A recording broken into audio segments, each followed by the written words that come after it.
And just quickly on your thought in terms of budget, now you have quite a lot of tools available, especially on Spotify. You can talk about the various tools that they have, Marquee, Showcase, and Discovery Mode. But just do you have any thought in terms of how to spend the budget and where does that make sense and which tool to use, if any? I always use these paid on-platform Spotify tools as something to supplement your main strategy rather than being kind of a driving force. But there's times where they work well. Marquee can be something where you get the full screen pop-up on mobile for a new release. If you're coming back as an artist and you've got a fan base and you need to re-engage them, let them know you're back, that can be quite a good way of doing that. If you're looking at targeting people in certain markets, again, it can be quite effective. You just got to be careful with the cost on it because you end up spending a lot and you've got to just track the return on investment there quite carefully.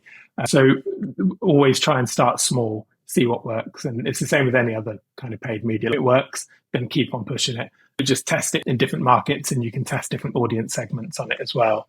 I guess the big one is discovery mode for Spotify in terms of their on-platform tools. And it's something that I'll use wherever possible. There's obviously a element to it that where it reduces your royalties from streams from within discovery mode sources by 30%. So you're going to take a bit of a cut.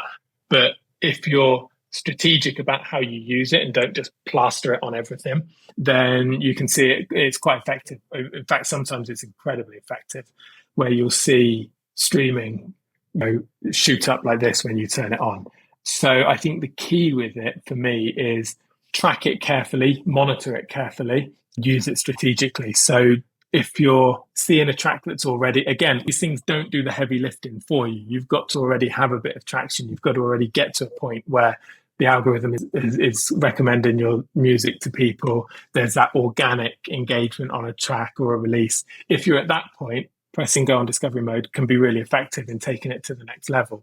Or you could use it, you could monitor your catalog performance and see which songs in your catalog are performing well. Maybe you've got a new release coming up in a few months. You want to re-engage listeners, remind them that you exist.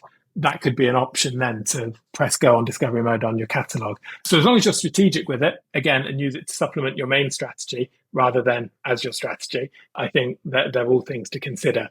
With the ones where you have to spend up front, my advice would always be start small. Think about where you want to target. Sometimes the biggest markets aren't always the easiest to break through on those things. You won't see the most impact. So think about what you're trying to achieve and you can use those to get towards that.